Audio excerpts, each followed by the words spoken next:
السلام عليكم ورحمة الله وبركاته. إن الحمد لله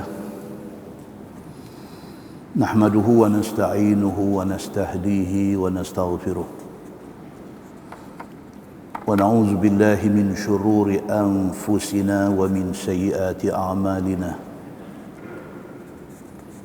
من يهده الله فلا مضل له ومن يضلل فلا هادي له. أشهد أن لا إله إلا الله وحده لا شريك له وأشهد أن محمدا عبده ورسوله ونصلي ونسلم على النبي الكريم وعلى آله وصحبه أجمعين. أما بعد، أيها المؤمنون اتقوا الله، أوصيكم وإياي بتقوى الله فقد فاز المتقون. Muslimin dan muslimat mudah-mudahan dirahmati Allah Subhanahu wa taala. Di dalam sebuah hadis an Mahmud annahu sami'a Itban bin Malik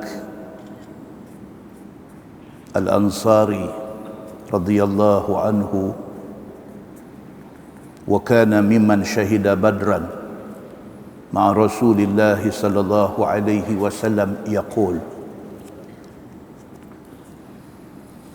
kuntu usalli liqaumi bi Bani Salim wa kana yahulu baini wa bainahum wadin idza ja'atil amtar فيشق علي اجتيازه قبل مسجدهم فجئت رسول الله صلى الله عليه وسلم فقلت له إني أنكرت بصري وإن الوادي الذي بيني وبين قومي يسيل إذا جاءت الأمطار فيشق علي اجتيازه فوددت أنك تأتي فتصلي من بيتي مكانا أتخذه مصلى. فقال رسول الله صلى الله عليه وسلم سأفعل. فغدا علي رسول الله صلى الله عليه وسلم وأبو بكر رضي الله عنه بعدما اشتد النهار فاستأذن رسول الله صلى الله عليه وسلم فأذنت له فلم يجلس حتى قال أين تحب أن أصلي من بيتك؟ فأشرت له إلى المكان الذي أحب أن أصلي فيه فقام رسول الله صلى الله عليه وسلم فكبر وصففنا وراءه فصلى ركعتين ثم سلم وسلمنا حين سلم فحبسته على خزير يصنع له فسمع أهل الدار رسول الله صلى الله عليه وسلم في بيتي فثاب رجال منهم حتى كثر الرجال في البيت فقال الرجل منهم ما فعل مالك لا أراه فقال الرجل منهم ذلك منافق لا يحب الله ورسوله فقال رسول الله صلى الله عليه وسلم لا تقل ذلك ألا تراه قال لا إله إلا الله يبتغي بذلك وجه الله فقال الله ورسوله أعلم أما نحن فوالله ما نرى وده ولا حديثه إلا إلى المنافقين. قال رسول الله صلى الله عليه وسلم فإن الله قد حرم على النار من قال لا إله إلا الله يبتغي بذلك وجه الله atau kama qal, hadis sahih riwayat Al-Bukhari. Hadis ini riwayat daripada Mahmud bin Ar-Rabi'. Dia ni tabi'in, dia bukan sahabat Nabi, dia tabi'in. Dia tak dan jumpa Nabi, dia cuma dan jumpa sahabat Nabi. Kata Mahmud bin Ar-Rabi', dia kata dia pernah dengar satu orang sahabat Nabi yang bernama Aitban bin Malik Al-Ansari radhiyallahu anhu berkata, tuan-tuan, Aitban bin Malik ini sahabat Nabi, dan dia ni disebut dalam hadis ni wa kana mimman syahida badra. Dia ni bukan sahaja sahabat Nabi, tapi dia adalah sahabat yang ikut sama dengan Nabi dalam perang Badar. Perang Badar ni dahsyat, sebab dia perang yang pertama dalam Islam. Berlaku pula dalam bulan puasa. Zaman awal Islam, orang Islam tak ramai, jadi siapa yang Islam pada masa tu sanggup ikut Nabi pergi perang, Allah tak lupa dekat mereka ni. Allah tak lupa dekat mereka. Sehingga kan Sayyidina Umar bin Al-Khattab radhiyallahu an, dia pernah naik angin, dia pernah marah dekat seorang daripada sahabat Nabi yang merupakan ahli perang Badar. Umar sudah naik angin, sudah marah dekat dia. Nabi SAW bila dia tengok Sayyidina Umar marah dekat sahabat yang ahli Badar ni, Nabi kata, ya Umar, wa ma yudrik. Nabi tegur on the spot, dan Nabi tegur Sayyidina Umar. Nabi kata, wahai Umar, apa hal dengan hang ni? La'alla Allah qad ittala'a ala ahli Badrin. Dia kata, dia ni orang yang hang marah ni, dia ni ahli Badar, dia ikut aku dalam perang Badar. Hang tahu tak mereka ni yang kata ahli Badar ni Allah Subhanahu wa ta'ala tengok mereka. Mereka ni golongan manusia yang Allah pandang mereka. Dalam bahasa kita kata Allah bagi muka kat mereka. Allah tak lupa ahli Badar ni, sebab mereka tolong Nabi waktu Nabi susah. Bila Umar nak pergi marah dekat sahabat yang ahli Badar ni, Nabi SAW tegur on the spot. Lala tu juga Nabi tegur. Nabi kata, apa hal hang ni? Ini ni, orang yang hang marah ni ahli Badar. Allah pun pandang mereka. Bahkan Allah Subhanahu wa ta'ala kata, i'malu ma syi'tum. Allah kata kepada ahli Badar, kepada orang-orang yang ikut Nabi dalam perang Badar, Allah kata dekat mereka, i'malu ma syi'tum. Hampa nak buat apa buat. Ini lesen besar. Ini lesen besar. Allah kata dekat mereka, i'malu ma syi'tum. Hampa berasa nak buat apa, hampa buat. Punya istimewanya ahli Badar ni. Dan mereka ni, mereka tak akan buat benda yang Allah larang.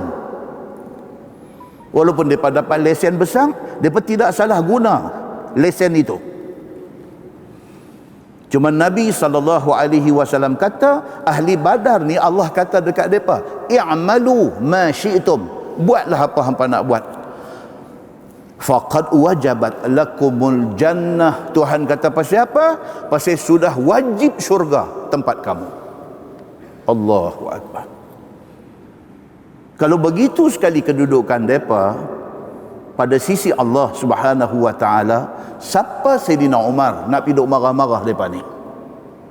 Muslimin dan muslimat yang dirahmati Allah sekalian. Umar bin Al-Khattab radhiyallahu anhu, Bila dia dengar Nabi tegur dia macam tu, dan Nabi kata pula, hang tahu tak depa ni ahli Badar, Allah bagi muka dekat depa. Allah kata buatlah apa hampa nak buat, tempat hampa ada dah dalam syurga. Bila Nabi kata macam tu, kata Ali bin Abi Talib yang riwayat hadis ni, dia kata fadama'at aina Umar, dua-dua mata Umar meleleh yang mata.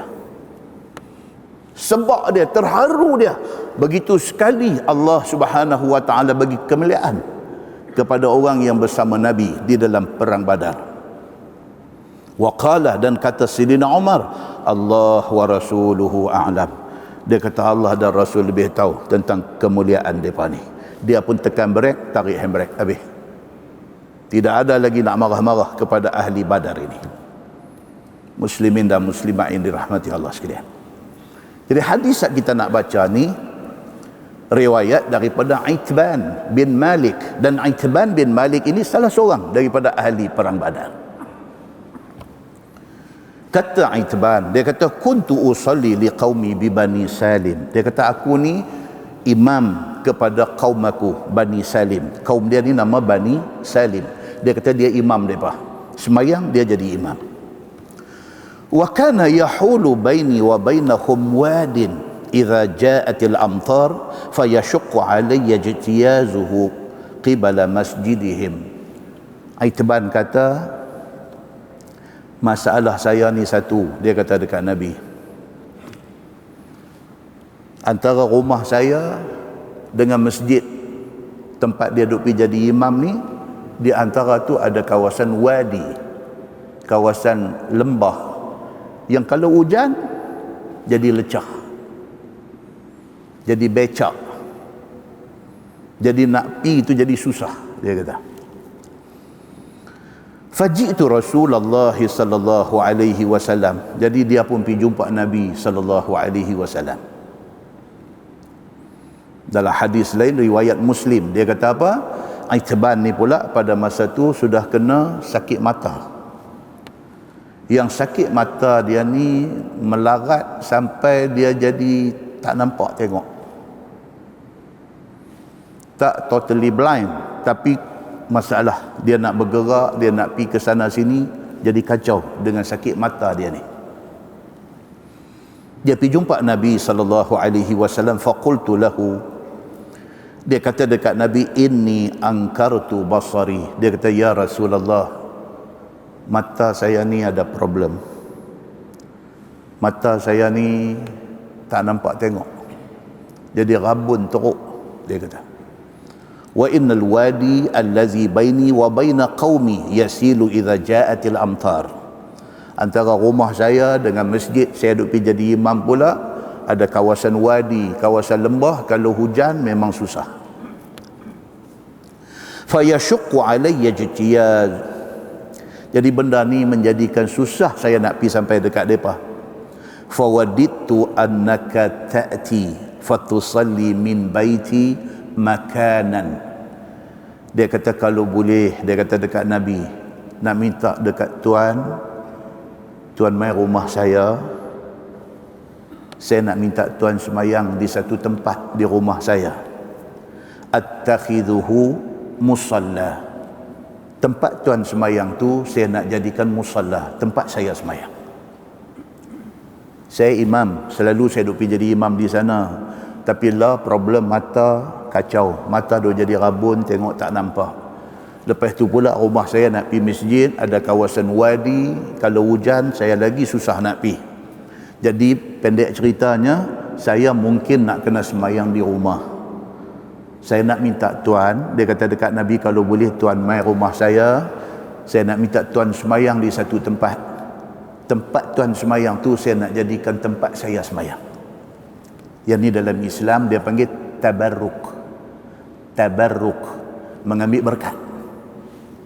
Mengambil berkat ini boleh kepada Nabi sallallahu alaihi wasallam, boleh.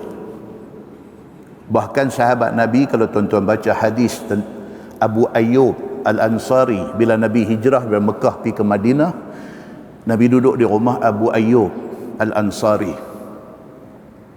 Isteri Abu Ayyub nanti duduk masak. Dalam tempoh masa Nabi Nabi duduk di rumah mereka tu, isteri Abi Ayub nanti duduk masak, bawa pergi bagi Nabi makan. Bila Nabi makan ni, Abu Ayub duduk tengok tu Nabi makan tu. Pinggan Nabi guna untuk makan tu, Nabi ni dia nanti makan sampai habis. Dia tak pernah tinggal walau sebiji nasi, walau satu, dia tak tinggal, dia akan habis. Dan kalau makanan itu berkuah, dalam hadis tu cerita, kalau makanan itu berkuah, Nabi SAW dia nanti palit. Tahu palit? Tadi jumpa sahabat seorang daripada Seremban, dia kata, mai Seremban tak tahu kot palit-palit ni. Dia nanti buh jari, dia nanti sapu kuat atas pinggan tu. Dia panggil apa? Lagu bahasa surat. Palit tu dah cukup cantik sebut. Dia nanti palit. Nabi dia nanti palit tu, kuah-kuah duduk dalam pinggan tu, dia nanti palit, dia nanti jilat makan. Nabi ni manusia yang tak akan membazir makanan. Kawasan yang jari Nabi palit tu dilihat oleh Abu Ayub. Abu Ayub lepas tu dia akan sapu dengan jari dia di kawasan yang Nabi sapu tadi tu, dia bubuh dalam mulut dia. Yang tu dia panggil tabarruk, mengambil berkat atas diri Nabi SAW, yang tidak ada khilaf di kalangan ulama mazhab apa pun. Semua kata Nabi SAW pada hujung rambut sampai hujung kaki penuh keberkatan. Penuh keberkatan. Kalau dansat kita nanti baca hadis lagi, cerita macam mana sahabat Nabi ridwanullah alaihim ajma'in berebut nak ambil rambut Nabi. Nabi bila gunting rambut ni tak dan jatuh atas tanah, pakat piduk, tak ada ambil. Nak ambil simpan walau sehelai rambut Nabi, kerana rambut itu penuh keberkatan. Tapi benda ni dia hanya apply kepada Nabi SAW. Tuan jangan duduk tengok ni tok guru ni duk main mengajar, dia minum gelas lagi, main duk pepak gelas tu, jangan. Yang ni untuk Nabi SAW, dia panggil khususiyah, khusus untuk Nabi SAW. Muslimin dan muslimat yang dirahmati Allah sekalian. Jadi Itban bin Malik dia pergi jumpa Nabi SAW, dia habaq dekat Nabi, nak minta tuan mai rumah saya semayang satu tempat. Tempat tu saya nak jadikan la attakhidhuhu musalla, saya nak jadikan musalla, tempat saya semayang. Nabi SAW bila dia dengar hajat Itban, Nabi jawab sepatah saja. Nabi kata sa'af'al. Okey, Nabi kata saya akan tunaikan hajat ini. Faghada alayya Rasulullah sallallahu alaihi wasallam wa Abu Bakr radhiyallahu anhu ba'da mashtadda an-nahar.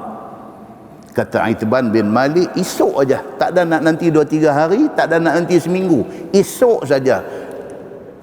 Pecah-pecah siang tu Nabi sallallahu alaihi wasallam sampai dah di rumah dia. Nabi mai di rumah dia, wa Abu Bakr radhiyallahu anhu mai. Abu Bakar escort mai sekali di rumah Itban bin Malik.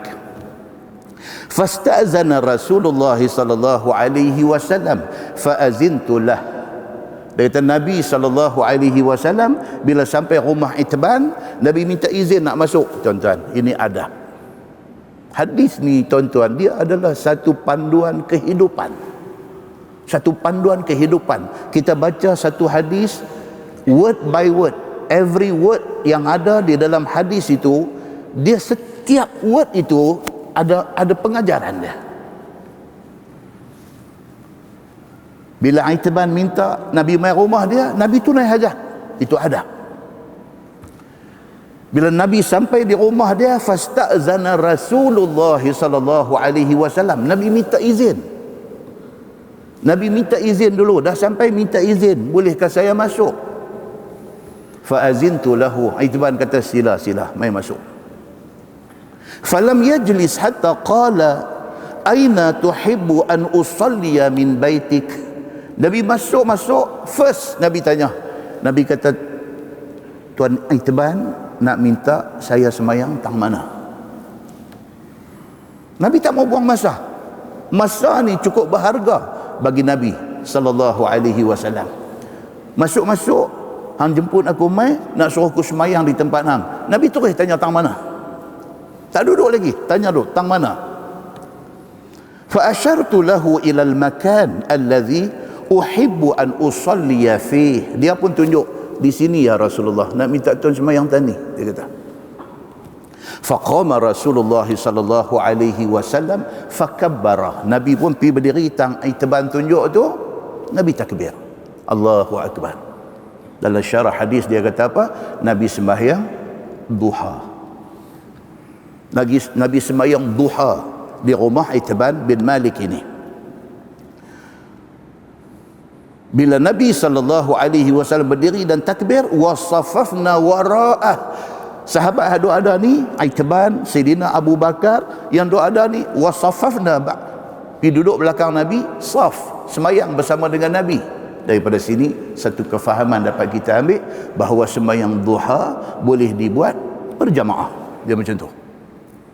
Hadis ni dia macam tu. Bila kita baca, kita istinbat hukum yang ada dalam tu. Apa benda yang ada dalam tu? Oh, sembahyang duha. Oh, sembahyang duha boleh buat berjamaah? Boleh. Begitu. Fa shalla rak'atain summa sallam. Nabi sembahyang 2 rakaat, Nabi bagi salam. Wa sallamna hina sallama. Dia kata bila Nabi bagi salam, kami pun pakat-pakat bagi salam. Kata Itban bin Malik dalam hadis ni. Fahabastuhu ala khazirin yusna'u lah. Bila habis, Nabi sallallahu alaihi wasallam nak minta diri, nak balik. Itban kata, tuan, ada masak sikit, tuan makanlah sikit. Adab. Dia masuk main adab dalam hadis tu. Bila kita jemput orang main rumah, takkan balik dengan rengkung kering begitu aja. Bawa keluarlah teh-teh, biskut-biskut pak sagi mayat ke apa ke, bagi sikit, bagi makan. Bila Nabi habis, Nabi nak balik, Itban bin Malik kata, tuan, orang perempuan ada buat makan sikit khazir. Khazir ni masak kuah daging khazir, makan sikit, dia kata. Nabi pun duduk adab. Nabi SAW bila orang pelawar, Nabi tak menghampakan dia, Nabi pun duduk sat. Fasami'a ahlud dar Rasulullah sallallahu alaihi wasallam fi baiti. Cerita Nabi mai di rumah Itban ni, mula orang duk bercakap. Mula duk bercakap. Lepas tu nampak Nabi tadi, oh dia pergi rumah Itban. Itban habang kata dia panggil Nabi mai. Benda tu spread. Kata Nabi sallallahu alaihi wasallam pergi rumah Itban bin Malik. Fathaba rijalun minhum hatta kathura rijal fil bait. Pakak mai meneru rumah Itban ni. Fathaba ni bukan mai seorang, mai meneru. Pakak mai meneru di rumah Itban ni. Pasal apa? Pasal dengar kata Nabi sallallahu alaihi wasallam mai rumah dia. Begitu. Baik.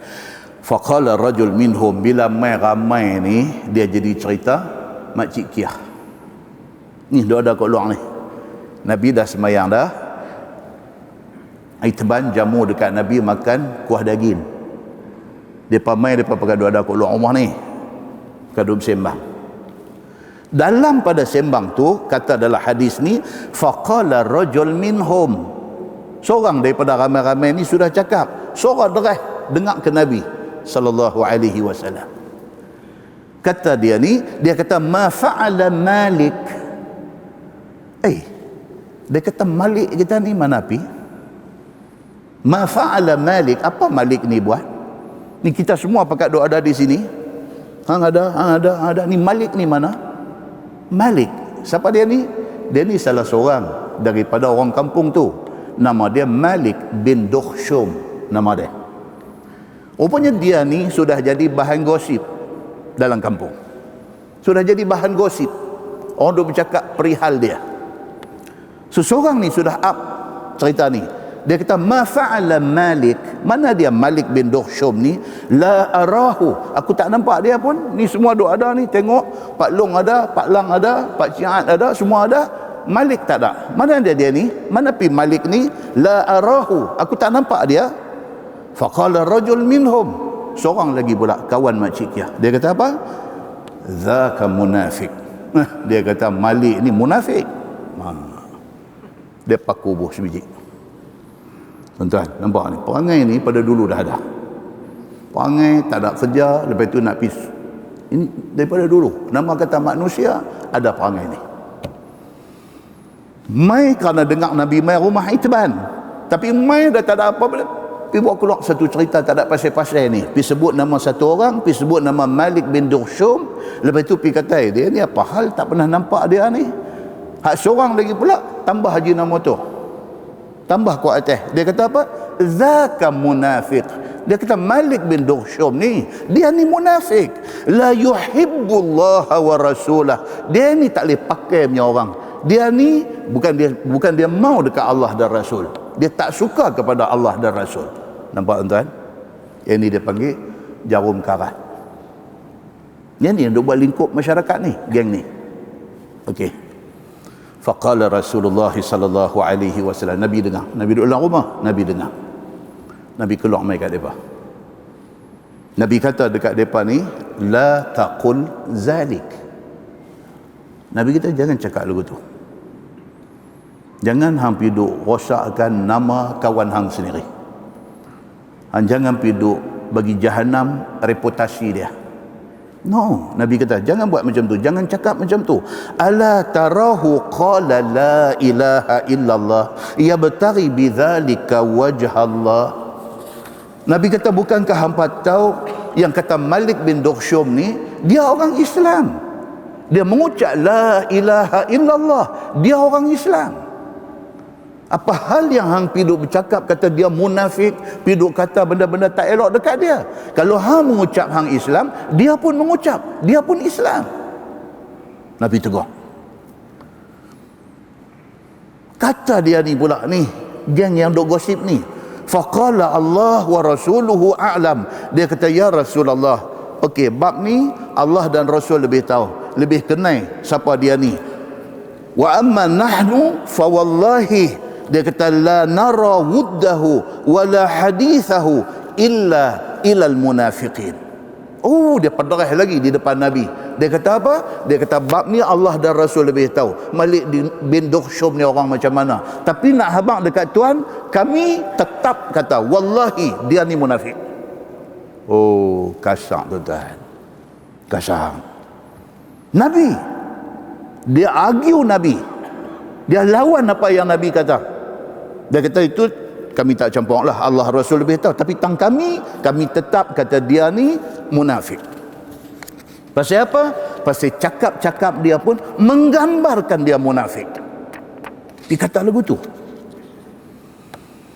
Muslimin dan muslimat yang dirahmati Allah sekalian, bila dia ni pi pederah, pi kata macam tu, qala Rasulullah sallallahu alaihi wasallam, fa inna Allah qad harrama 'alan nar man qala la ilaha illallah yabtaghi bidzalika wajha Allah. Nabi kita no, aku nak beritahu dekat hangpa satu orang bila dia mengucap la ilaha illallah dan dia mengucap tu dengan niat satu je, dia nak cari keredaan Allah, Allah akan mengharamkan dia daripada dibakar selama-lama di dalam neraka.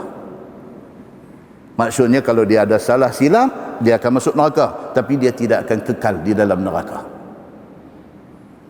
Apabila satu orang mengucap la ilaha illallah, satu kalimah yang ringan, satu kalimah yang orang tak Islam pun boleh sebut, la ilaha illallah, senang saja sebut. Tetapi kalimah itu kalau diucapkan dengan niat yang tulus kerana nak cari keredaan Allah, dia tidak akan kekal di dalam neraka. Dia masuk sekadar untuk nak menebus dosa, lepas itu dia akan ada tempat di dalam syurga. Nabi SAW kata macam tu. Dalam hadis lain riwayat Imam Muslim, dia kata qala Anas bin Malik, bila dia dengar hadis ni, kata dia fa'ajabani hadzal hadis. Anas kata Allahu akbar, dia kata hadis ni power betul menyebabkan aku rasa kagum dengan Islam ni. Anas kata a'jabani, betul-betul aku rasa takjub dengan hadis yang aku dengar ni. Semata-mata kerana ucap la ilaha illallah, dia dapat protection daripada Allah Subhanahu wa taala. Faqultu libni, Anas bin Malik kata dekat anak dia, dia kata uktubhu, dia kata kat anak dia, hang tulis hadis ni. Hadis yang kita baca tadi itu, Anas bin Malik bila dengar, dia kata dekat anak dia, uktubhu, hang tulis ni hadis ni. Fakatabahu, anak dia pun tulis. Pasal bagi dia, bagi Anas bin Malik, hadis ini terlalu power. Menceritakan kata apa? Dengan semata-mata mengucapkan la ilaha illallah dengan ikhlas, Allah pelihara orang ni. Muslimin dan muslimat ini dirahmati Allah sekalian.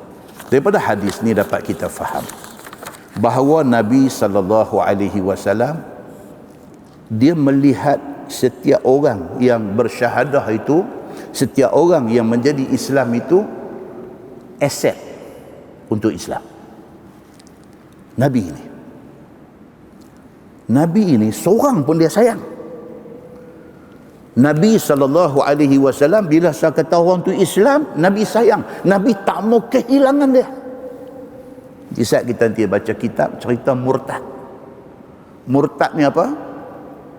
Tinggalkan Islam. Nabi tak mau dengar benda macam ni. Kerana bagi Nabi SAW, setiap orang Islam ini aset untuk agama. Kita hari ni tak. Kita hari ni nak bagi orang keluar daripada kita.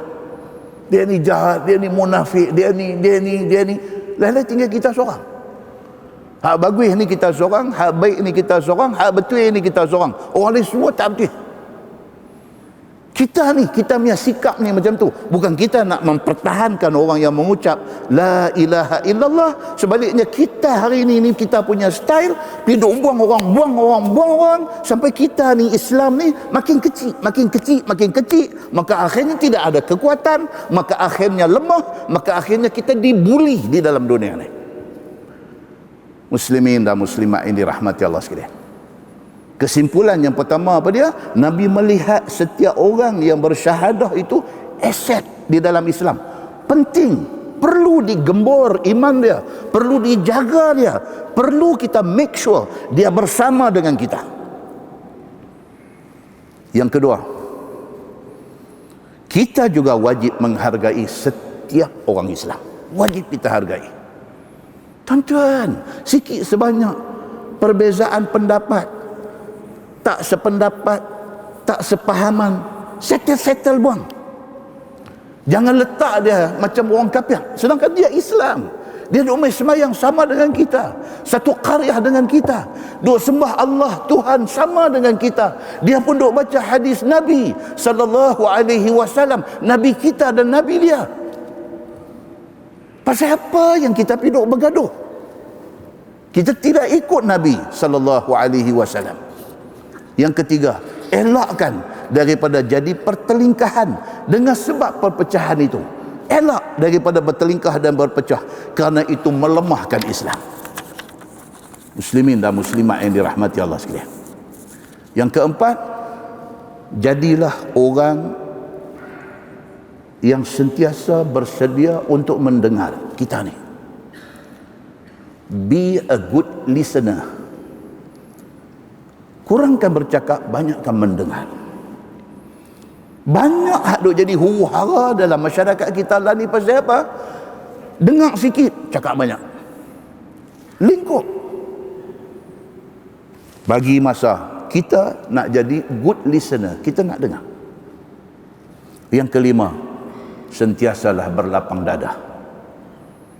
Tuan-tuan, nak cari punca, nak jadi bergaduh ni, tak gaduh cari dalam taman kita, tak gaduh cari dalam qaryah kita, dalam rumah kita pun kita boleh bergaduh. Kalau nak cari punca bergaduh, selalu berlapang dada. Yang keenam, pastikan kita ikut Allah, kita ikut Nabi, dan ikut orang yang mengikut Allah dan Nabi sallallahu alaihi wasallam. Selamat kita. Muslimin dan muslimat yang dirahmati Allah sekalian. Saya pernah sebut dulu, orang putih kata apa? Masjid Fahim ni, dia kena masuk orang putih. Orang putih kata apa? Dia kata, we are very good lawyers for our own mistakes.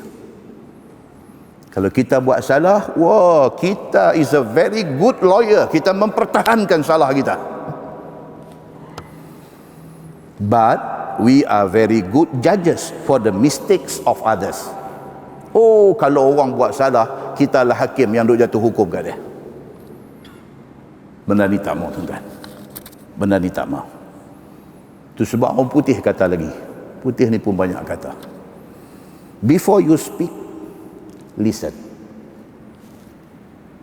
Sebelum kita nak bercakap, dengar. Dengar dulu. Jangan pergi duduk serbu. Before you speak, listen. Before you write, think. Sebelum kita nak start tulis apa, fikir dulu. Before you spend, earn. Sebelum kita nak spend, nak belanja duit, make sure kita ada kerja, cari duit dulu. Before you invest, investigate. Saya tak pasal-pasal 2 hari lepas nak kena report dekat commercial crime. Dia pergi bubuh nama kita duduk dalam satu telegram group. Saya ingat setengah dalam masjid ni pun dapat. Dia bubuh nama kita dalam satu telegram group. Macam skim cepat kaya. Bos 1,000 dalam masa 6 jam dapat 14,000. Ni main kasang. Jangan sekali buka main tanya, ustaz boleh add saya tak? Jangan. Tengok nama saya buat dalam tu juga. Saya duduk scroll tengok duk ada berapa ribu orang dia buat dalam tu. Wih, kawan-kawan kenal pun duk ramai dalam tu.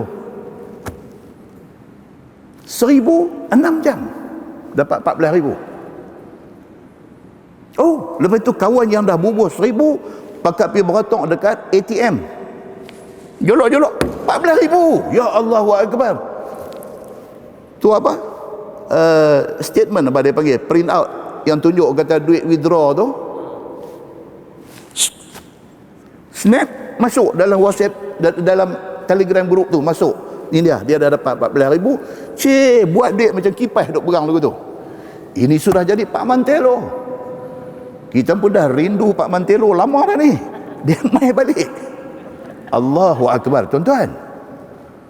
Lepas itu dia mai pula bubuh 5,000, nanti dapat 20,000 kah? Nanti oh, tuan-tuan. Tak tahu benda tu betul ke, tak betul ke? Whatever it is, benda yang jenis cepat kaya ni, hak geng mula nanti dapat. Dan setiap orang yang buh 1,000 dapat 14,000 ni, dia akan buh balik 5,000. Dia buh 5 dapat balik, dia akan bubuh balik 10,000. Dia akan lepas tu hilang semua. Tapi geng hak lambat, hak ujung tu, buh tu buh kena terus. Jadi dia main psikologi ni, dia main psikologi orang ni. Dia kata ini cepat gaya ni baru lagi ni. Mau duk bubuh. Hang awal hang mal lepas ha. Dia duk sumbat buh. Dia tak tahu dia bukan awal, dia dah hujung dah. Muslimin dan muslimat yang dirahmati Allah sekalian. Tulis pula dalam tu. Dia kata terima kasih banyak-banyak tuan admin. Cantik time saya tengah sesak benda ni mai. Mudah-mudahan Allah berkati tuan. Allahu Akbar. Tuan-tuan muslimin dan muslimat yang dirahmati Allah sekalian. Orang putih kata apa tadi? Dia kata before you invest, investigate. Tengok saya dulu. Betul ke macam ni? Kalau betul, satu dunia ni tak buat kerja. Pakat rumah yang ni je. Muslimin dan muslimat yang dirahmati Allah sekalian. Before you criticize, wait. Sebelum kita nak kritik, wait. Dia kata sabar. Fahami situasi dia dulu. Fahami keadaan dia dulu. Saat lagi kita pergi kritik-kritik, dia berdaya balik main muka kita. Malu boleh, sakit pun boleh. So orang putih kata apa? Before you criticize, wait. Before you quit, try. Dia kata. Sebelum kita nak quit, nak tarik diri, nak withdraw, tak mau nak join, try. Cuba dulu, dia kata. And before you retire, save. Dia kata. Sebelum kita nak pencen, make sure kita ada saving untuk hari tua kita. Muslimin dan muslimat yang dirahmati Allah sekalian. Benda-benda macam ni tak lari daripada yang diajak oleh agama kita. yang diajak oleh Nabi sallallahu alaihi wasallam kita. Nah, mudah-mudahan tuan-tuan kita jaga hubungan silaturahim di antara sama-sama kita. Tolonglah pakat-pakat kita bagi orang Islam kuat balik dan Islam kuat balik supaya kita dihormati di mana-mana. Mudah-mudahan mukadimah itu memberi manfaat kepada kita semua insya-Allah. Kita menggunakan Bahrul Mazi jilid 21. Bahrul Mazi jilid 21 muka surat 138. Muka surat 138. Tuan-tuan, dia kata sejahat-jahat orang yang mati kena bunuh itu ialah orang yang murtad. Pasal apa tuan-tuan? Pasal hadis Nabi sallallahu alaihi wasallam, Nabi kata man baddala dinah faqtuluh. Nabi sallallahu alaihi wasallam kata barang siapa yang tukang agama dia, barang siapa yang murtad, hukumnya bunuh. So orang yang murtad dan dijatuhkan hukum bunuh, inilah kematian yang paling tak cantik di dalam dunia ni, iaitu orang yang telah Islam kemudian dia menjadi kafir dengan sebab i'tiqadnya yang membawa kepada kufur, ataupun kelakuannya yang membawa kepada kufur, ataupun perkataannya yang membawa kepada kufur. Sekali lagi saintifik detail dia. Murtad boleh jadi dengan 3 cara. Satu, bil i'tiqad, ingat dalam hati. Sekali nanti terang. Yang kedua, bil qawli, cakap boleh jadi murtad. Sekali lagi nanti tengok contoh dia. Yang ketiga, bil fi'li, dengan perbuatan. Kita buat satu benda boleh jadi murtad. Salah satu ataupun 2 atau 3 benda ni kita pergi buat, habis Islam kita rosak. Sekali lagi dia nanti terang. Maka murtadlah dia yang secara i'tiqad, secara perkataan ataupun secara perbuatan kufur itu menyebabkan dia jadi murtad. Baik, yakni kembali dia kepada kafir. Maka orang yang murtad itu jika tiada taubat dan tiada kembali dia kepada Islam, maka hukumnya ialah bunuh. Murtad ni jenayah yang paling dahsyat. Meninggalkan Islam ini satu jenayah yang paling dahsyat. Allah cukup murka dekat orang yang tak mau agama dia. Allah cukup murka. Dan kematian mereka itu adalah sejahat-jahat kematian. Seperti mana tersebut adalah hadis yang dikeluarkan oleh Imam At-Tirmizi. Kata dia an Abi Ghalib qal ra'a Abu Umamah ru'usan mansubatan ala daraji masjid Dimashq. Faqala Abu Umamah kilabun nar syarru qatla tahta adimi sama. Diriwayatkan daripada Abi Ghalib, kata dia telah dilihat oleh seorang sahabat Nabi sallallahu alaihi wasallam. Nama sahabat itu ialah Abu Umamah Al-Bahili radhiyallahu anhu. Dia tengok beberapa kepala orang yang mati diangkat tinggi di atas tangga masjid di negeri Damsyik. Dia kata Abu Umamah Al-Bahili, dia sahabat Nabi tuan-tuan. Abu Umamah ni dia ada satu hadis, tapi hadis tu dhaif. Cerita tentang Abu Umamah ni, dia satu hari dia menjumpa Nabi. Dia minta Nabi nasihat dia. Nabi pun nasihat dia. Lepas tu Nabi tak jumpa dia setahun. Setahun tak jumpa dia. Dia pergi ke tempat lain. Selepas setahun dia balik mai, dia jumpa Nabi sallallahu alaihi wasallam. Dia tengok Nabi macam Nabi tak kenal dia. Abu Umamah Al-Bahili dia tanya Nabi. Dia kata, "Hal ta'rifuni ya Rasulullah?" Dia kata, "Tuan tak kenal saya ke?" Nabi kata, "Siapa ni?" Dia kata, "Ana Al-Bahili." Saya Al-Bahili. Abu Umamah Al-Bahili. Nabi kata, "Pasal apa ni?" Dia kurus. Setahun tak jumpa kurus. Skinny ini maksudnya tinggi tulang dengan kulit. Mata cengkung masuk dalam. Nabi tanya dia, "Ni pasal apa ni jadi macam ni? Sakit ke? Apa ke?" Kata Abu Umamah Al-Bahili, dia kata apa? Dia kata sejak daripada jumpa tuan hari tu, saya puasa hari-hari, dia kata. Tuan-tuan, Dia minta Nabi nasihat dia. Nabi nasihat dia, dia kena karan tu. Dia kena karan tu, dia jadi dia tak maulah apa pun, dia kira nak buat ibadat ya. Kurih. Dia kata hari-hari puasa. Malam aku tak tidur. Dia kata aku semayang. Oh, Nabi kata dia jangan macam tu. Nabi kata dia jangan macam tu. Itulah dia main hadis tu. Nabi kata apa? Kalau nak puasa Isnin Khamis. Kalau kuat lagi tambah 3 di tengah bulan. Ayyamul bid. 13, 14, 15 hari bulan, tengah bulan, bulan Islam. Kalau kuat juga lagi, Nabi kata puasa yang paling kuat ialah puasa Nabi Daud, alternate day. Hari ni puasa, esok buka. Tulat puasa, tunggu tu. Alternate day. Cerita sampai hari-hari hang nak puasa ni jangan. Nabi kata kat dia. Hadis itu dhaif. Tapi berkaitan dengan Abu Umamah Al-Bahili. Baik. So Abu Umamah Al-Bahili ni dia pergi satu masjid di Damsyik. Damsyik ni di mana tuan-tuan? Di Syria, Dimashq. Dia pergi tengok anak tangga nak naik masjid tu ada kepala orang yang dipancung, yang dicucuk pada satu kayu, dia pergi letak di anak tangga nak naik tu. Macam ni punya keadaan dia sudah tengok. Baik, bila dilihat oleh Abu Umamah yang demikian itu, maka berkata Abu Umamah akan yang disabdakan oleh Nabi SAW. Kata dia, anjing neraka itu adalah sejahat-jahat orang yang kena bunuh di bawah 7 petala langit ni.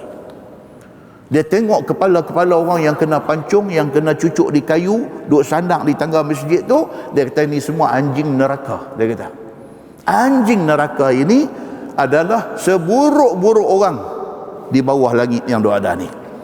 Ia memberi isyarat kepada orang yang dilihatnya, kepala mereka itu dihina oleh orang-orang. Dihina ia daripada dunia sampai ke akhirat. Bermula hina di dunia ini, tidaklah apabila sudah mati itu terus dimandi, terus dikapan, terus ditanam dengan segeranya, dan dengan beramai-ramai menghantarnya ke kubur. Orang lain kalau mati, dia ada mandi, dia ada kapan, dia ada semayang, bawa pergi ke kubur tanam. Ini kerana murtad, dihukum pancung. Dah pancung, tak segera diuruskan dia, kepala dia dicucuk di kayu, disandang di tangga-tangga masjid. Dia kata habislah, ini penghinaan, ini mati yang hina. Atas dunia sudah hina, akhirat esok lagi lah pula. Pasal apa? Pasal mati murtad. Begitu. Tetapi orang yang kena bunuh kerana murtad dan kafir itu dihina orang akan tubuh badannya dan kepalanya sebagaimana anjing mati, dan juga di akhirat esok hitam mukanya. Itu dia. Itu kata Abu Umamah Al-Bahili apabila dia pergi di Masjid Damsyik, dia tengok ada kepala-kepala orang yang dipancung, yang dicucuk kepala dia letak di tangga masjid. Bila tengok macam tu, dia kata Allah, dia kata kesianlah dekat puak-puak ni. Mati dihukum bunuh kerana murtad. Atas dunia sudah hina, akhirat esok lagilah pula dia kena seksa oleh Allah Subhanahu wa taala. Jadi hadis ni nak beritahu apa? Nak beritahu sangat tak elok murtad ini. Dia nak abang yang tu. Baik, masalah sebaik-baik orang yang mati itu iaitu orang yang kena bunuh. Cerita murtad sebelum tu. Murtad ni apa tuan-tuan? Murtad ni juga disebut sebagai riddah. Ra dal ta marbutah, riddah. Murtad ni daripada perkataan Arab irtadda. Irtadda yartaddu irtidadan. Apa maksud dia? Maksud dia beralih daripada satu tempat ke satu tempat. Irtadda, daripada bilik kiri pergi bilik kanan. Itu dari segi bahasa. Dari segi istilah syaraknya, dia kata murtad ni maksudnya ialah tukar daripada agama Islam ke agama lain. Itu asal kepada perkataan murtad. Dan benda ni disebut oleh Allah dalam surah At-Taubah ayat 65-66. Allah sebut tentang hal murtad ini. Yang tu tuan-tuan balik saja buka sendiri, tengok surah At-Taubah ayat 65 dan 66. Baik, murtad boleh jadi dengan perbuatan atau perkataan ataupun dengan i'tiqad hati, ingat dalam hati. Contoh yang dikatakan murtad dengan perbuatan. Contoh, saja-saja tak pasal-pasal pergi sembah Tok Kong. walaupun berlakon, walaupun main-main, jatuh agama. Dia ditawarkan berlakon, watak dia pergi sembah berhala, pergi sembah Tok Kong. Dia tanya berapa bayaran, dia kata yang ni pelakon tempek aja, pelakon tambahan aja. Sekali syuting kami bagi 200 lah. Jadi siap, dia kata. Jadi siap. Dia pun pergi berlakon, pergi duduk sujud di depan berhala. Walaupun dia berlakon, murtad dia. Islam cukup jaga. Soal akidah ni Islam cukup jaga. Tak boleh. Satu. Yang kedua, murtad dengan perkataan. Contoh, mulut bercakap. Dia condemn Islam. Dia condemn agama Islam. Dia condemn. Contoh, dia kata apa? Oh, dia kata kalau nak ikut betul-betul Quran hadis ni, dia kata hampir naik unta, tak usah naik kereta. Cakap macam tu. Dia cakap macam tu. Dia melawak ke, dia main-main ke, ataupun dia bercakap tu sungguh-sungguh ke, murtad. Tak boleh. Kita tak boleh condemn agama kita. Tak boleh. Kalau kita condemn agama kita, macam mana kita nak orang hormat agama kita? Tak boleh. Jadi orang yang bercakap, yang cakap dia tu condemn ajaran yang ada di dalam Quran, dalam hadis, murtad. Yang ketiga, murtad bil i'tiqad, dalam hati. Contoh apa? Dia duduk saja-saja, dia duduk fikir, betul-betul Tuhan ni ada sungguh ke? Dia pergi ingat macam tu, murtad. Tak boleh. Tak boleh. Dia pergi duduk ingatlah hati. Walih tengok kanan, walih tengok. Daripada duk kata ada raqib atid ni, dia duduk main macam tu. Dia boleh murtad bil i'tiqad. I'tiqad hati dia. Ada orang tanya, kata, Ustaz, saya kadang-kadang dia duduk main macam ni, Ustaz. Dia tanya, saya kadang-kadang saya tak ada niat pun, tapi kadang iblis syaitan ni betul, Ustaz, dia duduk main kat saya. Macam mana, Ustaz? Saya murtad ke? No.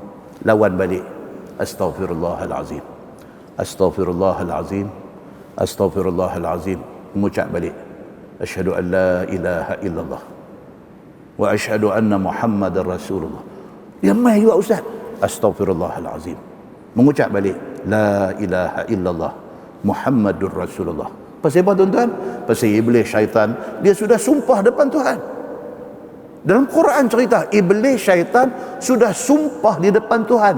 Dia kata apa? Fa bi'izzatik la ughwiyannahum ajma'in illa ibadaka minhumul mukhlasin. Ayat tu dia main selepas cerita apa? Cerita Allah jadikan Adam. Allah kata usjudu li Adam, sujud kepada Adam. Iblis tak mahu. Iblis tak mahu. Iblis kata apa dekat Tuhan? Dia kata khalaqtani min nar wa khalaqtahu min tin. Dia kata, ya Allah, engkau jadikan aku daripada api. No way. Macam mana aku nak pergi sembah Adam yang dijadikan daripada tanah? Takabur. Karena tu Allah Subhanahu wa taala buang dia daripada rahmat Allah. Dan iblis pun tak apa. Okey, tak apa. Dia kata, okey, fine. Kalau orang Allah cakap, okey, fine. Cuma dia kata nak minta satu. Dia kata dekat Tuhan. Apa dia? Fa bi'izzatik. Cuba tonton tengok dalam Quran. Dia nak minta kat Tuhan tu, dia puji Tuhan dulu. Iblis ni. Pasal apa? Pasal dia tahu Allah ini Tuhan Rabbul Alamin. Dia tahu. Tapi dia takabur. Dia start permintaan dia tu dengan fa bi'izzatik. Demi kemuliaanmu ya Allah. Dia kata, la ughwiyannahum ajma'in. Aku akan pastikan, aku sesatkan keturunan Adam ini semua sekali. Dia kata, illa ibadaka minhumul mukhlasin. Melainkan hamba-hamba engkau, anak cucu Adam ini yang ikhlas sungguh, saya tak boleh buat apa kat dia. Tuhan kata kat dia, go ahead, jalan. Hang boleh buat-buat. Muslimin dan muslimat ini rahmati Allah sekalian. Dengan kerana tu dia tak akan lepas kita. iblis, syaitan, dia tidak akan lepas kita. Itu sebab daripada viral mai kat kita ni 2 hari daripada hantar mai apa dia? Video Nabi Melayu ada pula dah lah ni. Nabi Melayu.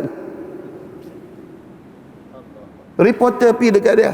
Pi kat dia kata ni, tuan betul kat tuan ni Nabi? Ya kata betul. Siapa tanya saya? Dia duduk lawan tu pula. Dia tanya dia. Kata ada kat dalam Quran ni cerita kata tuan dilantik sebagai Nabi. Dia kata ada, tu baca surah je. Dia pun jangan. Lepas itu saya dapat pergi interview geng hak ikut dia ni. Ni hak ikut ni. Pergi tanya dia kata, you orang punya Nabi, you orang pun tak pernah tengok. Dia kata, kami Nabi kami ni. Macam ni punya boleh sembang, boleh buat video, boleh duk bagi kat kita bagi tengok. Tuan-tuan, ini apa fitnah apa ni nak jadi ni akhir zaman ni? Fitnah apa nak jadi ni? Kecelaruan, kekelamkabutan, keserabutan yang Allahu Akbar.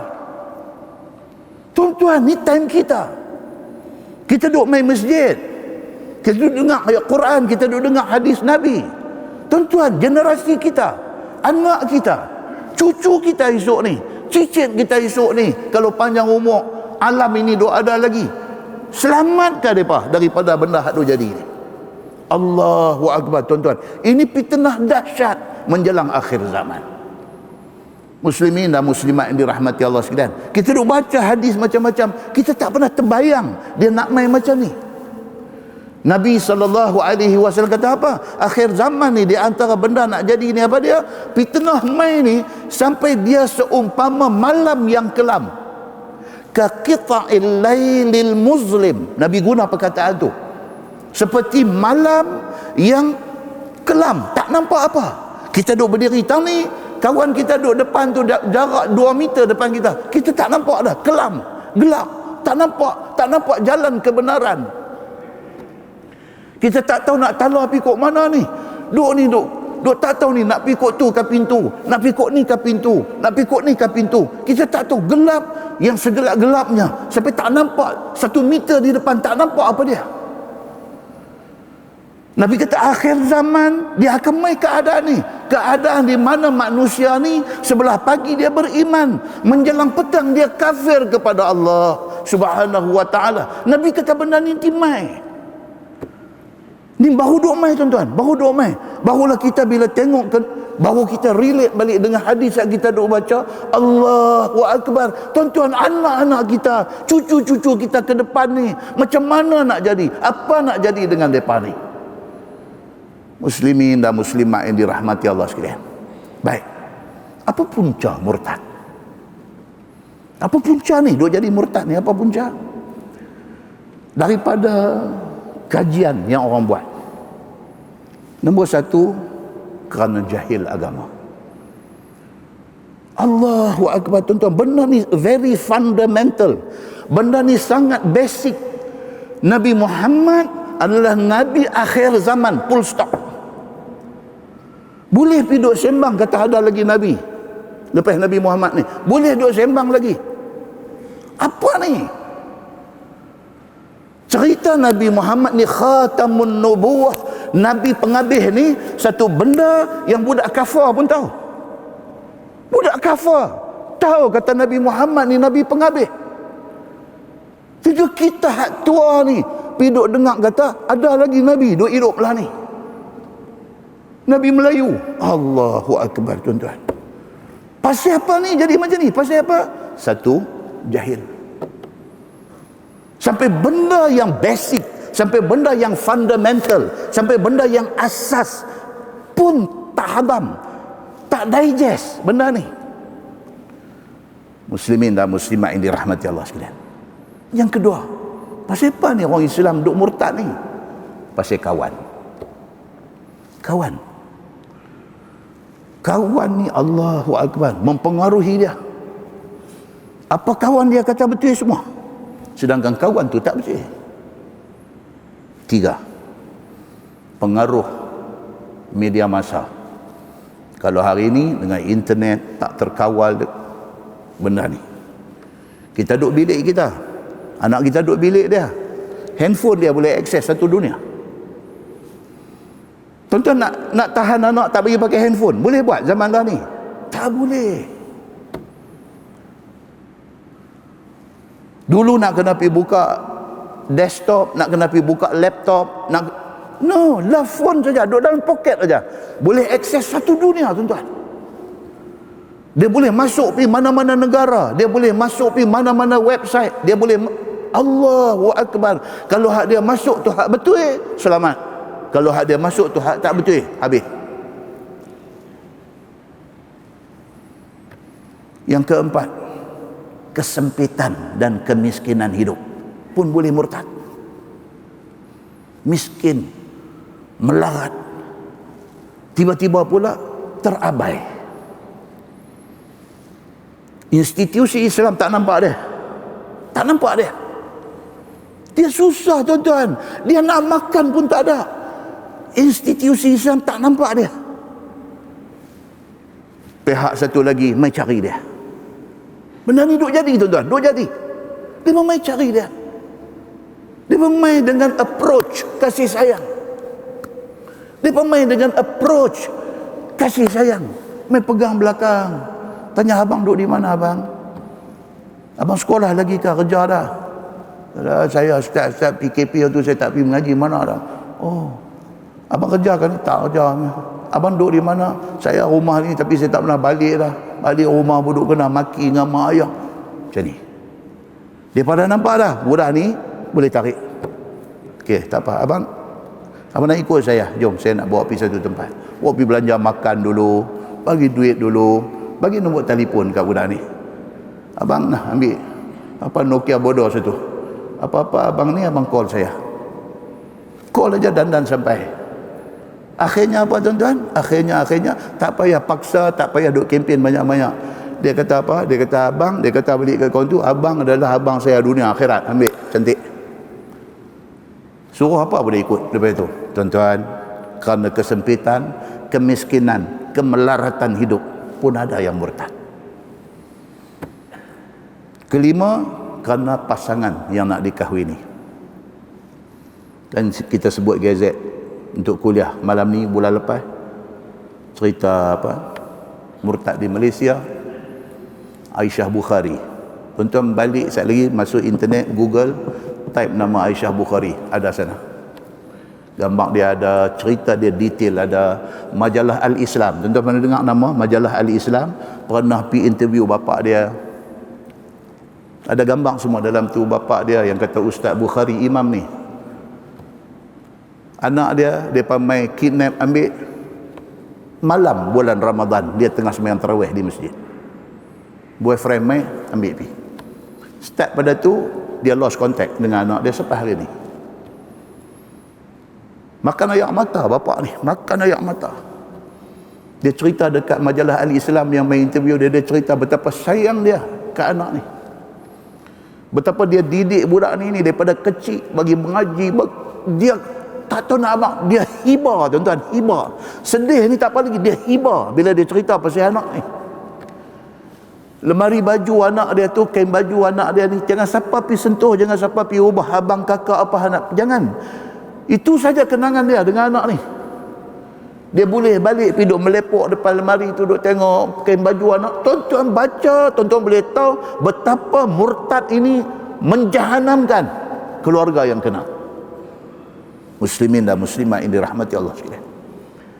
Lina Joy Azlina Jailani nama. Dulu kita ada satu lawyer, Dato' Zulkifli Nordin. Tuan pernah dengar nama dia? Dia jadi hero bawa kes-kes ni ke mahkamah dulu. Dato' Zulkifli Nordin. Dia kalau tuan-tuan panggil mai suruh cakap benda tu sampai subuh esok dia boleh bercakap tak habis cerita pasal benda ni. Dia experience benda ni. Muslimin dan muslimat yang dirahmati Allah sekalian. Keenam, kekecewaan kerana keruntuhan rumah tangga. Boleh murtad. Dia kahwin, kerana nak kahwin dia convert, dia masuk Islam. Laki yang kahwin dengan dia ni buat tahanan kat dia. Buat tahanan kat dia. Buat naya dia. Akhirnya rumah tangga berantakan, bercerai. Dia bukan marah laki dia saja, dia marah agama tu sekali. Aku sacrifice, aku tinggal mak ayah aku tinggal keluarga aku tinggal segala-galanya. Aku menikah dengan hang. Aku ingat hang nak jaga aku. Hang buat kat aku macam ni. Dia bukan marah bekas lelaki dia. Dia marah sekali dengan agama sekali. Allahu Akbar, tuan-tuan.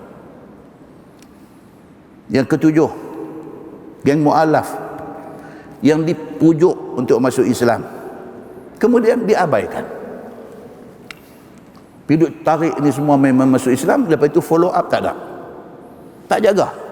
Kebajikan dia tak jaga, kasih sayang dia pun siapa tak bagi. Yang hari itu hampir pujuk ajak sampai sungguh-sungguh, dia dah tinggal semua kehidupan dia, dia main kat agama kita pergi buat lagu tu dekat dia. Frustrated dia. Ada sebahagian kes murtad ni kerana salah dia, tapi ada sebahagian murtad kerana salah kita orang Islam. Muslimin dan muslimat yang dirahmati Allah sekalian. Maka berlakulah kes murtad ni tak habis-habis. Muslimin dan muslimat yang dirahmati Allah sekalian. Tuan-tuan, di Malaysia bila ada permohonan murtad ni, dia kena go through macam-macam channel. Dia kena pergi minta dekat mahkamah syariah permohonan untuk murtad. Mahkamah tak akan bagi senang-senang. Hantar dia pergi dekat satu jawatan kuasa. Dia panggil jawatan kuasa istitabah. Jawatan kuasa ni akan duduk dengan dia, pujuk dia, terang balik tentang rugi dia apabila dia tinggal balik Islam. Orang yang nak menganggotai jawatan kuasa istitabah ni, dia kena orang yang bukan tak boleh tangkap muat. Dia kena orang yang ada power bila bercakap. Yang bila bercakap tu boleh convince, boleh bagi yakin balik dekat dia. Kata, okey, batalkan niat nak keluar Islam, nak duduk balik dari Islam. Dia kena orang macam tu. Orang yang bila bercakap tu, sekali cakap, sekali dengan kasih sayang, sekali dengan boleh bagi dia nampak betapa salahnya keputusan dia kalau sekiranya dia nak keluar daripada Islam. Kena orang macam tu. Tak boleh pergi duduk makan gaji, bercakap macam nak bagi lepas, duduk tengok time, cakap duduk tengok jam, nak belah, jangan. Takkan selesai masalah. Buang masa kalau bubuh orang macam ni untuk nak pergi cakap dengan geng-geng yang nak murtad ni. Baik, lagi satu tuan-tuan kena tahu apa dia. Apa implikasi, apa kesan kepada murtad? Apa kesan dia? Satu, kalau sekiranya dia orang lelaki-lelaki, dia murtad, tapi mahkamah tak luluskan permohonan dia untuk nak murtad, dia dah murtad dah. Dari segi agama dia murtad dah. Cuma undang-undang tak membenarkan dia murtad secara rasmi, dia dah murtad dah. Kalau dia pergi sembelih ayam boleh makan tak? Tak boleh dah. Itu implikasi. Kita duk tahan dia, tak bagi dia pergi sembelih ayam. Sembelihan dia sudah jadi bangkai, kita tak boleh makan dah. Implikasi. Nikah dia terpasah dah. Dia suami isteri. Hak lelaki-lelaki ni sudah murtad, tapi mahkamah tak lepas dia, tak benarkan dia murtad. Dia masih hidup dengan bini dia. Hubungan dia dengan bini dia sudah jadi zina. Sudah jadi zina. Kalau terhasil anak, itu anak zina. Itu implikasi. Tuan-tuan, yang ketiga, kalau bapa murtad, anak dah ada anak darah, nak menikah, dia dalam proses nak minta mahkamah benarkan dia untuk murtad. Mahkamah tak lepas dia lagi, anak nak kahwin, dia pergi jadi wali. Boleh tak? Tak boleh. Kalau orang tak tahu, orang rekod juga dia sebagai wali bagi menikah, sah tak nikah tu? Tak sah, tuan-tuan. Habis anak tu macam mana tu? Anak yang kahwin tu jadi macam mana? Allahu Akbar, cerita panjang. Tak boleh mewarisi harta pusaka. Dan kalau dia mati dalam tempoh tu, mayat dia sudah tidak boleh diurus secara Islam. Haram. Tak boleh urus secara Islam. Muslimin dan muslimat yang dirahmati Allah sekalian, ini bahaya-bahaya yang ada. Bukan sahaja tidak boleh urus secara Islam. Quran kata apa? A'udzubillahi minasyaitonirrajim, wala tusalli ala ahadim minhum mata abada.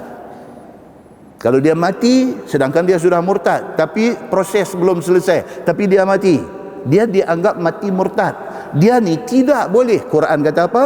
Wala tusalli ala ahadim minhum mata abada. Tidak boleh sembahyang ke atas mayat itu. Wala taqum ala qabrih.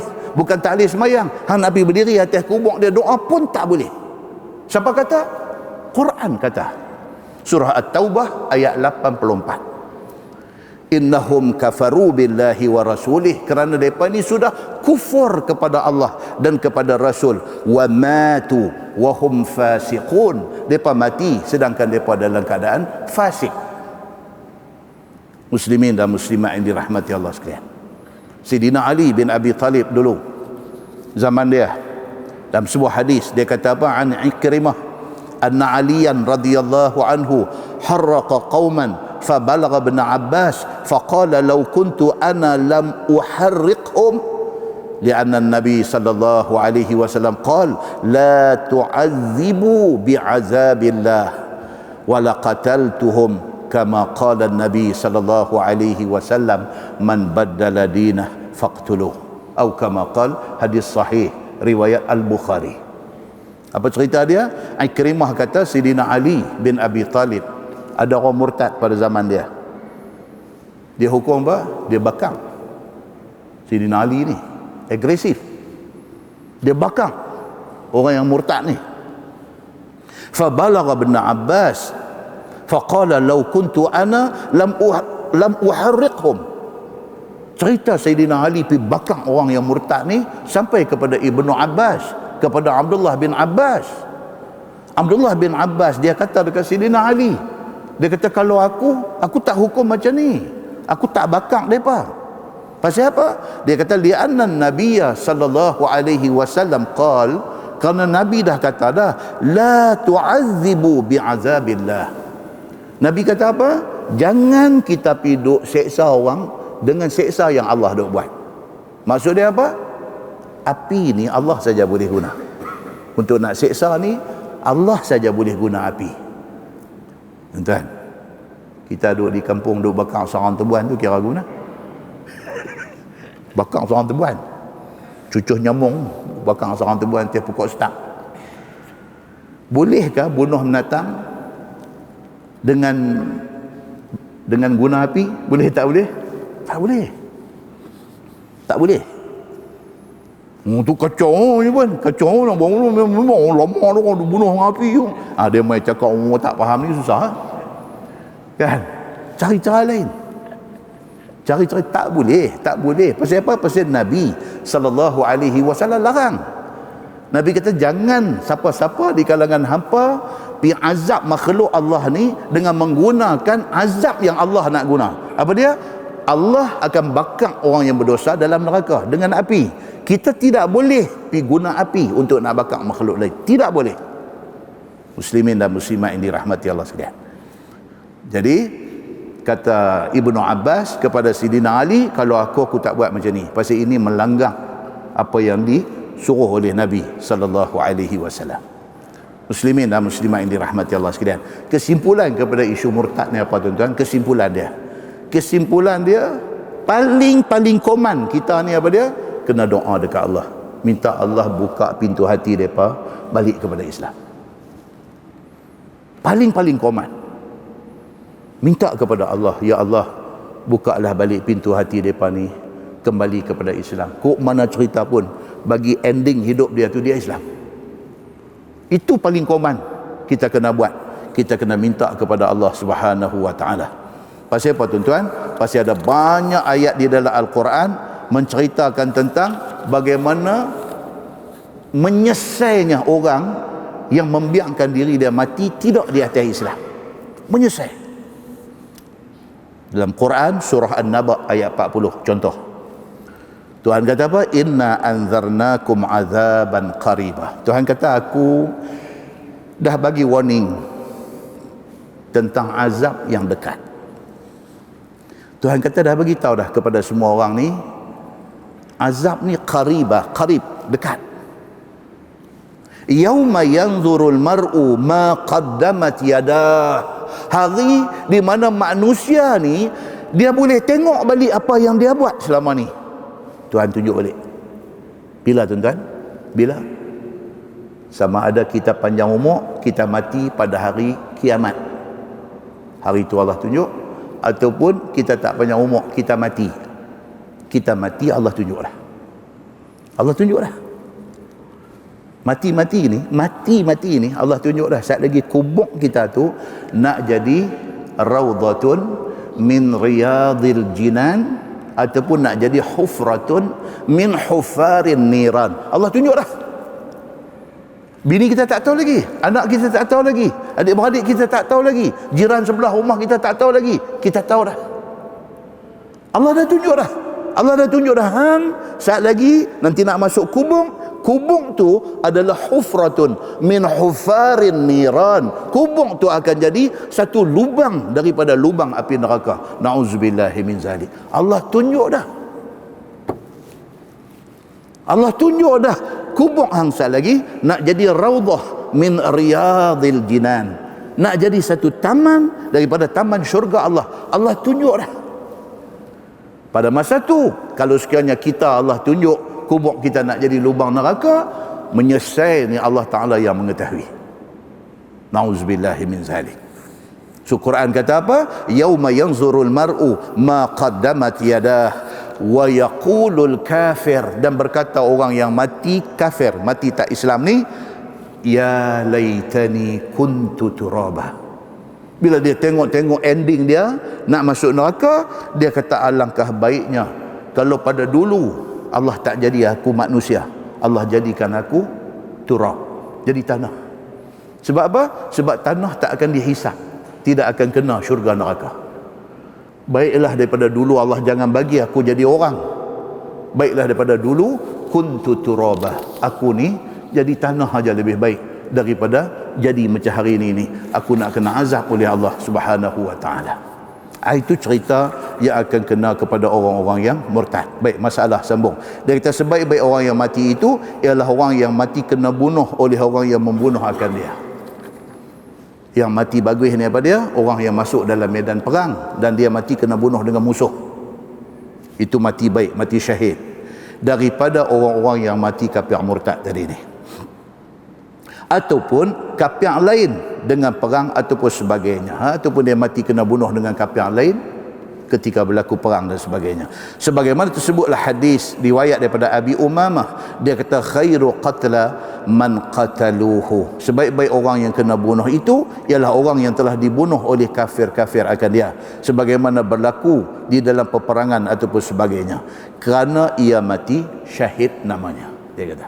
Baik, summa qara'ah, kemudian dia baca ayat ni, firman Allah, yauma tabyaddu wujuhum wa taswaddu wujuh, ila akhir ayat.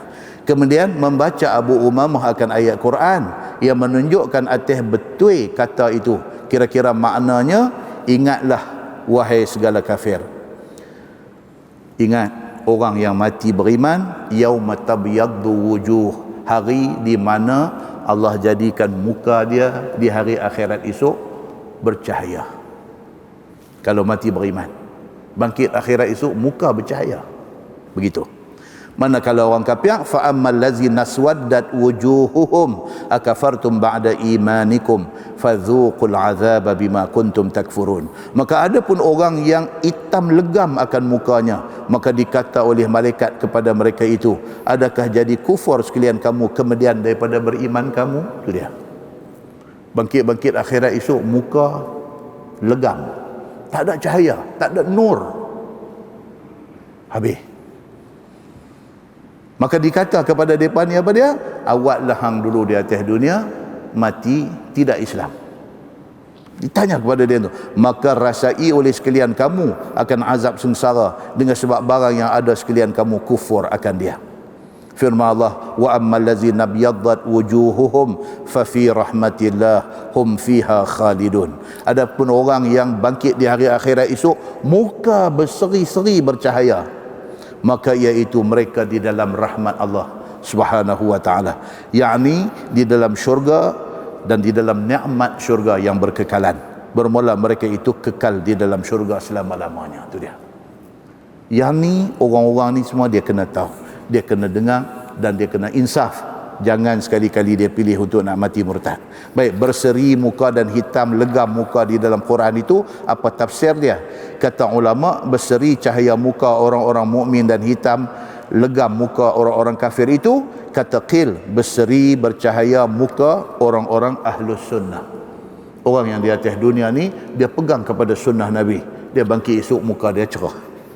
Dan hitam legam muka orang-orang ahlul bid'ah. Di atas dunia ni dia tak mau ikut jalan Nabi, dia pergi ikut jalan yang sesat. Dia ni bangkit esok muka hitam legam. Dan kata Qil, berseri muka orang yang ikhlas. Ada pendapat kata bangkit esok kalau muka bercahaya berseri, bermakna di atas dunia dulu ikhlas. Dia satu orang yang ikhlas. Dan hitam legam itu orang munafik, dia kata. Dan ditafsirkan oleh ulama, putih dan hitam muka itu dengan dua pendapat. Satu, putih kinayah kepada sukacita hati. Bila mati masuk syurga, seronok tu muka dia berseri, dia kata. Dan hitam itu ialah duka cita dan duka nestapa. Orang yang mati kapiang, dia bangkit-bangkit dia nampak api neraka, hati dia duka, muka-muka dia akan jadi hitam. Itu satu pendapat. Maka inilah dia kata pinjam cakap yang dipakaikan dia pada kata orang bagi orang yang mencapai yang dituntutnya. Putih muka dari sebab sukacita dan puas hati, dan dikatakan bagi orang yang tidak mencapai tuntutan dia, hitam legam mukanya kerana duka cita dan susah hati. Maka atas tafsir ini, makna putih muka yakni bercahaya dan berseri-seri itu adalah dengan sebab amal dia semasa di atas dunia. Demikianlah orang-orang mukmin apabila datang pada hari kiamat dengan membawa kebajikan amal saleh, maka sukacita ia dan mendapat balasan Tuhan akan nikmat ke atasnya. Dan ada pun orang kafir itu zalim apabila datang ia pada hari kiamat membawa amalan busuk dan amalan jahat, duka cita, kelam otaknya kerana tahu dia akan kena azab sengsara daripada Tuhan dia. Itu yang dikata di dalam tafsir Khazin. Kalau dalam kita duk baca ni Bahrul Mazi, dia starting kitab dia buat main hadis pasal muka ada nur, ada cahaya. Hadis daripada Anas bin Malik, dia kata qala Nabi sallallahu alaihi wasallam, naddarallahu 'abdan. Nabi kata apa? Allah akan jadikan muka seorang hamba itu bercahaya. Sami'a maqalati, apabila dia rajin duk dengar hadis Nabi. Dia suka dengar hadis Nabi. Allah jadikan muka dia ni bercahaya. Fawa'aha, sudah dia dengar, dia ambil faham apa maksud hadis itu. Summa ballaghaha adni, kemudian setelah dia dengar, dia faham, dia sampaikan hadis tu kepada orang lain. Nabi SAW janji apa? Allah akan serikan muka dia. Muka dia berseri, muka dia bercahaya, ada nur daripada Allah Subhanahu wa taala. Dalam hadis lain Nabi SAW cerita apa dia? Cerita di hari akhirat esok, orang yang masa hidup di atas dunia selalu berwuduk, kawasan anggota wuduk dia tu Allah akan bagi cahaya. Hadis sahih riwayat Al-Bukhari. Allah akan bagi dekat dia cahaya ghurran muhajjalin. Dalam hadis kata ghurran muhajjalin, kawasan mana yang kawasan wuduk tu Allah akan bagi cahaya. Maka kata Nabi SAW, faman istata'a minkum an yutila ghurrata falyaf'al. Nabi kata siapa yang ambil ayat semayang masa di atas dunia ni, yang dia mampu lajakkan kawasan wuduk dia, Nabi kata buat. Basuh tangan ni ujung jari sampai siku, dia basuh pergi sampai kepala bau ni, dia basuh. Lagi mana kawasan tu kena yang wuduk, kawasan tu semua akan jadi cahaya di hari akhirat esok. Itu kata Nabi SAW. So Nabi kata apa? Siapa di kalangan kamu, faman istata'a minkum an yutila ghurrah, siapa yang mampu untuk lajakkan kawasan wuduk dia, falyaf'al, buat. Pasal apa? Esok di hari akhirat esok dia akan jadi cahaya. Muka bercahaya dan anggota tubuh badan dia pun bercahaya. Kita tambah satu lagi apa dia? Satu hadis yang sebahagian ulama mengatakan hadis ini dhaif. Apa dia? Daripada Salim Abin Nadar, dia kata ja'a rajul ila ibni Umar fasallama alaih. Ini saja baca. Qal man anta? Qal ana khadinuk fulan. Wa ra'a baina 'ainayhi sajratan sauda. Faqala ma hadha al-athar baina 'ainayk? فقد صحبت رسول الله صلى الله عليه وسلم وأبا بكر وعمر وعثمان رضي الله عنهم فهل ترى هنا من شيء. Hadis dia daripada Salim bin Nadar. Dia kata satu orang sudah mai jumpa Ibnu Umar. Siapa dia Ibnu Umar? Anak Sayyidina Umar bin Al-Khattab radhiyallahu an. Nama dia Abdullah bin Umar bin Al-Khattab. Satu orang sudah mai jumpa Ibnu Umar, fasallama alaih, dia bagi salam. Assalamualaikum ya Ibnu Umar. Ibnu Umar pun jawab waalaikumsalam. Dia kata man anta? Dia tahu siapa? Dia tak kenal. Qal ana khadinuk fulan. Dia kata ana hadinuk. Tuan-tuan dengar orang sebut hadanah. Hadanah. Di USM dia ada satu center, dia panggil Hadanah Center, asuhan, taman asuhan, Hadanah. Okay. Bila dia pergi jumpa anak Sayyidina Umar, dia tak kenal dia, man anta, hang siapa? Dia ni jawab, dia kata ana hadinuk. Aku dulu kecil-kecil hang mengasuh aku. Aku kecil-kecil dulu hang mengasuh aku. Lah misai parang hang tak kenal dah. Tapi dulu hang mengasuh aku. Fulan, nama aku, dia beritahu. Wa ra'a baina 'ainaihi sajdatan sauda. Abdullah bin Umar bin Al-Khattab tengok budak hang mai jumpa dia ni, dai ni ada tumpuk hitam. Nampak macam orang rajin semayang kan? Dia naik tumpuk hitam di dai. Abdullah bin Umar bin Al-Khattab, oh dia hebatlah, dia anak Sayyidina Umar, dia riwayat hadis sampai berapa banyak. Dia ulama besar.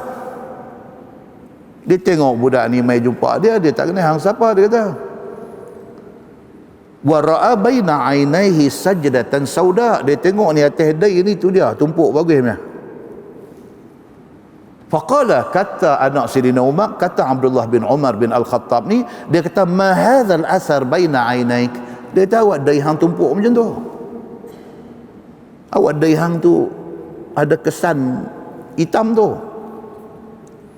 Faqad sahibtu Rasulullah sallallahu alaihi wasallam wa Abu Bakr wa Umar wa Uthman radhiyallahu anhum. Fahal tara huna min syai'? Dia kata aku duk bersahabat dengan Nabi, dengan Abu Bakar, dengan Umar bapa aku, dengan Uthman. Dia kata aku ni hang ada nampak daya aku macam tu? Dia pergi tanya macam tu pula dah. Kan? Ada nampak daya aku macam tu? Hadis ini dhaif, tapi ada dibincangkan di sana sini. Jadi orang tanya balik, Datuk macam mana? Kira kalau kawan tu dai dia, kira macam mana? Salah? Itu macam mana nak kena pergi duk kikih buang? Itu macam mana nak kena pergi duk apa ke kosmetik apa ke macam mana? Kena ambil kulit tang mana, ambil tempek dan bagi hilang ke apa macam mana? Itu yang sebab baca tu. Pasti ada dibincangkan benda ni. Okey. Baik. Hadis tu riwayat Al-Baihaqi di dalam kitab dia Al-Kubra. Hadis tadi ni. Tapi dikatakan dhaif. Okey. Baik, apa kata ulama tentang benda ni? Tentang orang yang dai dia ada lekat kesan ni. Apa kata ulama? Ulama kata simple. Fahukmuha hukmun niyyah. Ulama kata benda tu hukum dia berdasarkan niat dia. Niat apa? Kalau dia jadi hitam tu kerana dia pergi duk tonyoh, dan kerana niat dalam hati dia nak bagi orang tahu kata dia kuat ibadat, maka itu tak bagus, dia kata. Tapi kalau dia kulit dia ni jenis kulit sensitif, kulit dia sensitif, dia duk sembahyang macam biasa aja, tapi dia lekat kesan, maka itu tidak jadi satu kesalahan apa-apa bagi dia. Dia bagi macam tu punya jawapan. Okey, jadi tak sahlah bila duk tengok tu pergi duk kata macam-macam, aku sembahyang berapa puluh tahun tak jadi, boy dia ni baru berapa hari sembahyang. Tak usah. Yang tu semua nak jadi makcik kia hadis mula tadi. Tak mau. Tak mau. Yang tu masing-masing dengan Allah. Kita punya ibadat dengan Allah, Allah nilai kita, Allah hisap kita. Ikhlas kita, ikhlas dia siapa pun tak tahu. Allah saja yang tahu. So benda-benda macam tu bukan topik untuk dibincangkan, bukan satu topik untuk diapa-apakan. Tak mau. Muslimin dan muslimat yang dirahmati Allah sekalian. Jadi cerita kata wajah muka berseri-seri dan sebagainya ni, dia ada disebut di dalam beberapa hadis Nabi sallallahu alaihi wasallam. Nah, wallahu a'lam. Lepas ni kita akan masuk tafsir ayat 106 surah Ali Imran. Lepas itu dia akan mai cerita tentang keistimewaan umat Nabi Muhammad sallallahu alaihi wasallam. Istimewa umat Nabi Muhammad sallallahu alaihi wasallam ni ada banyak. Kita nanti garapkan cerita dia sekali lalu. Benda-benda yang Allah bagi kepada umat Nabi Muhammad saja, tidak dapat kepada umat lain. Banyak. Di antaranya hadis yang insya-Allah kita akan baca nanti. Di antaranya hadis apa dia? Hadis satu orang mai jumpa satu sahabat Nabi yang bernama Al-Bara' bin Azib. Dia Al-Bara' bin Azib cerita satu orang sudah mai jumpa Nabi sallallahu alaihi wasallam pakai topeng besi nak pergi perang. Mai macam transformer nak pergi perang. Dia mai jumpa Nabi, dia tanya Nabi. Dia kata, "Ya Rasulullah," dia kata, "Uqatil atau uslim?" Lah ni saya nak buat hal mana dulu ni, dia kata ni.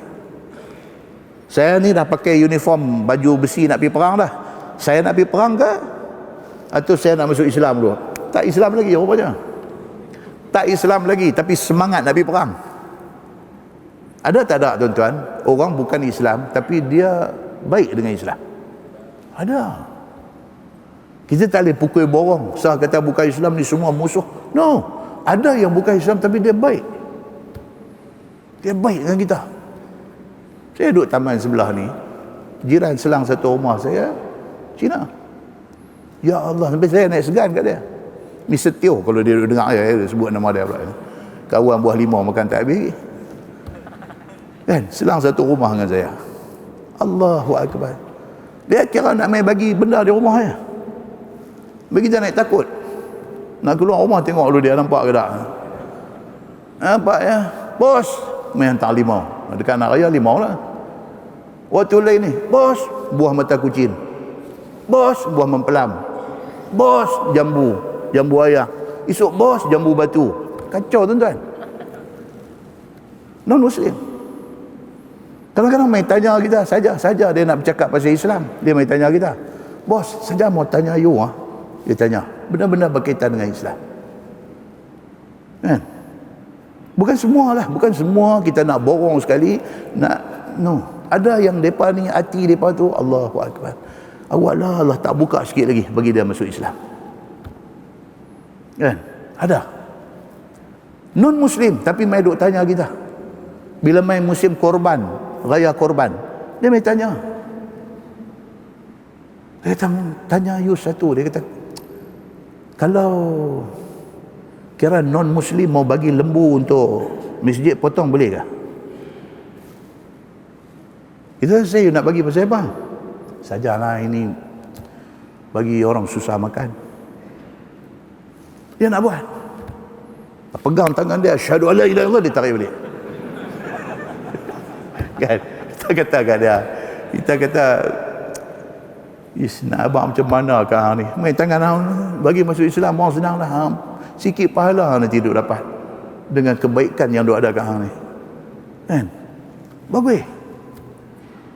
Tak jahat-jahat lah. Itu satu bab. Ni hak bagus ni pun ada.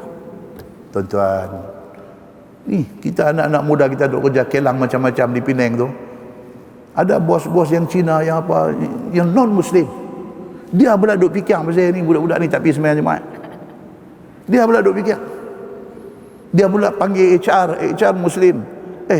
Dia kata, you make sure dia orang pergi sembahyang. Dia pula susah hati, mereka ni tak pergi sembahyang Jumaat. Budak-budak Melayu ni seronok, tak pergi sembahyang Jumaat, seronok. Dia yang non-Muslim susah hati, mereka ni tak pergi sembahyang. Ada tak ada tuan-tuan benda macam ni? Ada. Pening. Kan? Ini benda-benda macam ni berlaku pada zaman Nabi sallallahu alaihi wasallam. Mai dia ni rajul muqanni' bil hadid. Dia kata rajul muqanni' bil hadid. Dia mai, dia pakai mask, dia pakai topeng besi, pakai cara nak turun pergi perang. Dia mai depan Nabi, dia kata, ya Rasulullah, uqatil au uslim. Dia kata, Rasulullah, nak tanya ni, saya nak pergi perang dulu ke saya nak masuk Islam dulu baru pergi perang? Allahu Akbar. Macam ni pun ada. Nabi kata dekat dia, masuk Islam dulu, lepas tu pergi perang. Okey, dia pun mengucap, asyhadu an la ilaha illallah wa asyhadu anna Muhammadar Rasulullah.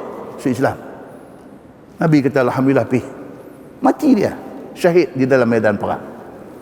Mati dia.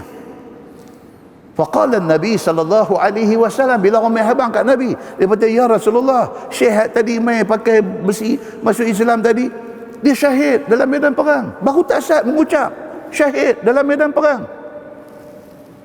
Nabi kata apa? Nabi kata amal qalilan wa ujra kathiran. Amila qalilan wa ujra kathiran. Nabi kata Allahu Akbar. Amal dia sikit tapi pahala dia besar. Dia baru masuk Islam, tak syak ni, baru masuk Islam, baru satu perang dia masuk pergi. Tapi Nabi kata apa? Wa ujira kathiran, dan diberi balas kepada dia besar, banyak pahala Allah bagi dekat dia. Hadis itu sahih, riwayat Al-Bukhari. Ini untuk siapa tuan-tuan? Untuk umat Nabi Muhammad sallallahu alaihi wasallam. Dia kata istimewa umat Nabi Muhammad sallallahu alaihi wasallam. Kuliah bulan depan insya-Allah, kalau tak ada hari apa, kita akan tengok lagi beberapa hadis yang menceritakan tentang istimewa untuk umat Nabi Muhammad sallallahu alaihi wasallam saja. Allah tidak pernah bagi kepada umat Nabi sebelum Nabi Muhammad sallallahu alaihi wasallam. Bila kita dengar, kita nanti sendiri nanti tahu, Allahu Akbar. Beruntungnya kita, Allah pilih kita jadi umat Nabi Muhammad, dan Allah bagi dekat kita Islam dan iman. Kita beriman kepada Allah Subhanahu wa taala. Kita tangguh dengan tasbih kafarah dan suratul Asr. Subhanakallahumma wa bihamdika, asyhadu an la ilaha illa anta, astaghfiruka. Bismillahirrahmanirrahim.